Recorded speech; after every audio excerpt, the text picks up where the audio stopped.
السلام علیکم دوستو آج کی ویڈیو میں بتائیں گے کہ اعتزاز احسن نے بڑے انکشافات کیے ہیں۔ ارشد شریف کو شہید کرنے کے لیے $5 لاکھ دیے گئے، یہ اعتزاز احسن صاحب نے کہا ہے۔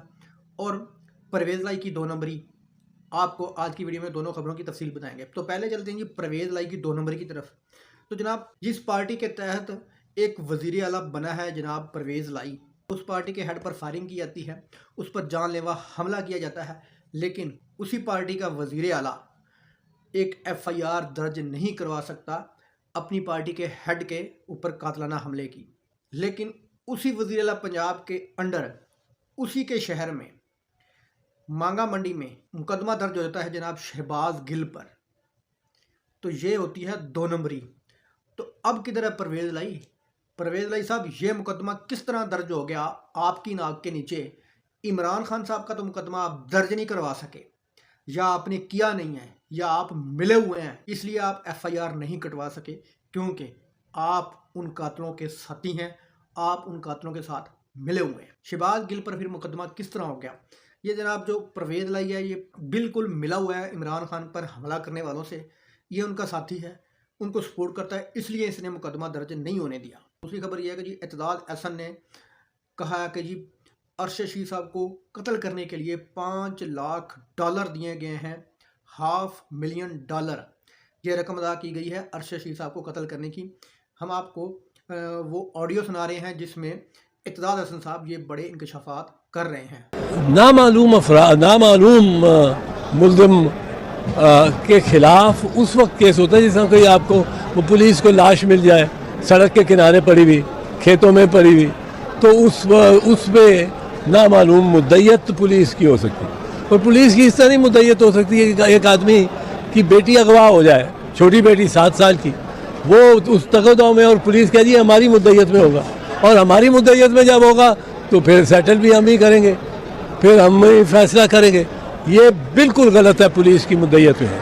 دوسری بات، وزیر آباد کا واقعہ ہے، وزیر آباد تھانے کا علاقے کا، اور کیس جو سپریم کورٹ کے حکم کے تحت رجسٹر کیا ہے وہ وفاقی حکومت نے تھانہ رمنا تھانہ اسلام آباد۔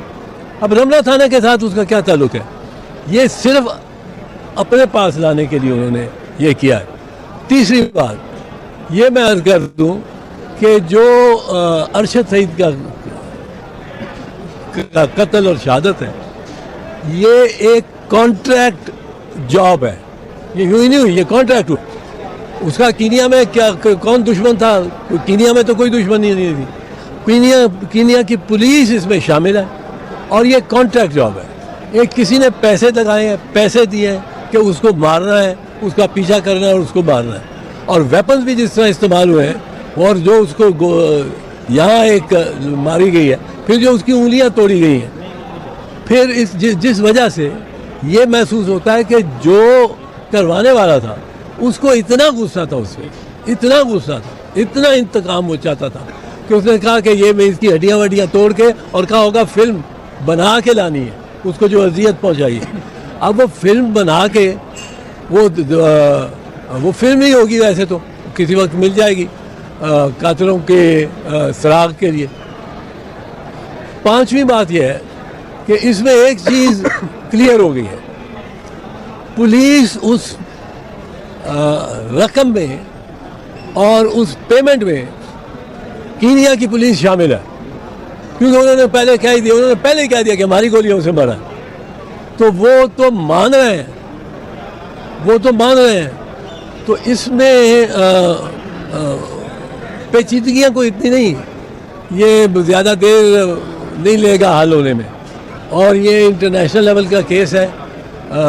لندن، دبئی، پاکستان، کینیا، یہ 4 ریاستیں تو کم از کم انوالوڈ ہیں، اور لوگ جو مارنے یا منصوبہ بندی کرنے والے ہیں وہ ان تک اگر تو ارشد سعید کا لیپ ٹاپ اور وہ سیل فون مل گیا ہوتا تو یہ 8 دن میں اس کا سراغ لگایا جا سکتا۔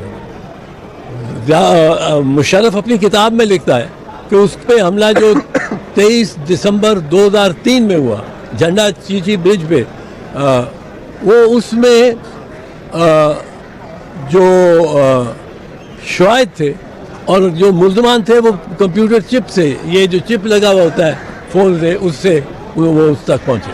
ڈاکٹر صاحب یہ بتائیے کہ کیا تو سب اسی سے میں تو یہ سمجھتا ہوں کہ رانا ثناء اللہ کسی پہ الزام لگانے سے پہلے جب موٹیو دیکھا جاتا ہے, موٹیو کیا ہے, وہ رانا ثناء اللہ ایکسپلین کرے, خود ایکسپلین کرے کہ اس نے 18 FIR کیوں کرا دیے, اور اسلام آباد کے علاقے میں اس پہ 18 FIR, میرے خلاف 18 FIR ہوں تو میں بھی ملک سے بھاگ جاؤں گا.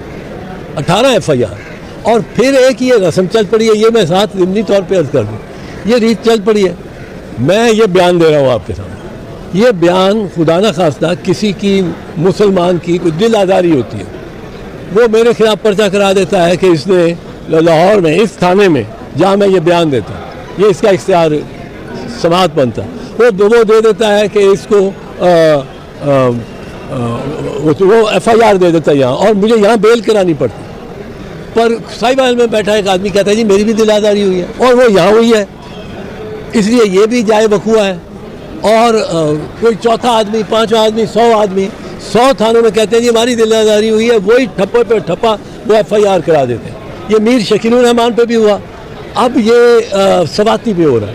اب سواتی پہ 40 پرچے, ایک میں نے بیان دیا یہاں کھڑے ہو کے دل آزاری سارے پاکستان میں ہوگی, پر اس کا یہ مطلب نہیں کہ سارے پاکستان میں آپ FIR کراتے پھریں اور وہاں, یہ ایک بہت ظلم اور زیادتی ہے. ایک آدمی کیا کرے, کس طرح فیس کر سکتا ہے اتنے FIRs کو. جہاں تک رہا کہ کس نے کیا, یہ میں نہیں کہہ سکتا, پر اتنا میں جانتا ہوں کہ سلمان اقبال کا وہ ایک اثاثہ تھا, ایسٹ تھا ARY کا. یہ تو ایک آپ سب جانتے ہیں, ان کا پروگرام دیکھتے تھے, ہائیسٹ ریٹڈ پروگرام تھا, اور بڑی اس کے لوگ سنتے تھے. اس میں مبالغہ ہوتا تھا یا نہیں ہوتا تھا یہ نہیں, پر اس کی پریزنٹیشن بہت اچھی تھی. پھر وہ پاکستان, افواج پاکستان اور جو ادارہ ہے فوج کا, اس کی وہ ان کا بھی ایسٹ تھا. وہ ان کے اس نے پروگرام جو کیے ہیں ایمبیڈڈ جرنلسٹ کے طور پہ, وزیرستان میں, سوات میں, ادھر ادھر, وہ ان کا اپنا ایسٹ تھا. تو میں نہیں سمجھتا ہوں کہ ان دو میں سے کوئی ہو سکتا ہے. اب کوئی ایسا جو کہ اس سے آبادار بھی ہو اور اس کو بالکل تنگ آیا ہو, اس کے خلاف اگر کوئی کارروائی کی ہے تو پرچے کرائے ہوں جس طرح رانا ثناء اللہ نے کرائے. پھر اس کے پاس اتنے وسائل بھی ہوں کہ اسے $500,000 کوئی اس کے لیے بڑی بات نہ ہو کہ دے دو مارنے کے لیے. کانٹریکٹ جاب, یہ کانٹریکٹ جاب ہے. اور ایسے اب کہا نہیں جا سکتا کوئی, لیکن میں ایک چیز آپ کو یقین سے بتا دوں, اس کا سراغ مل جائے گا. وہ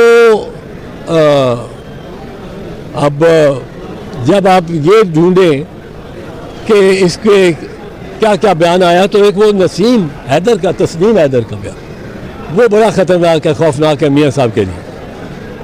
میں اس کو درست نہیں مانتا ہوں. میں یہ آپ کو بتا دوں, اس کو ثابت کرنے کے لیے, کرابوریٹ کرنے کے لیے اس کو تصدیقی شہادت, وہ کرابوریشن کی ضرورت ہوگی, تصدیقی شہادت کی. اس کو ویڈیو اچھی لگی تو لائک کرنا, چینل کو سبسکرائب کرنا. اللہ حافظ.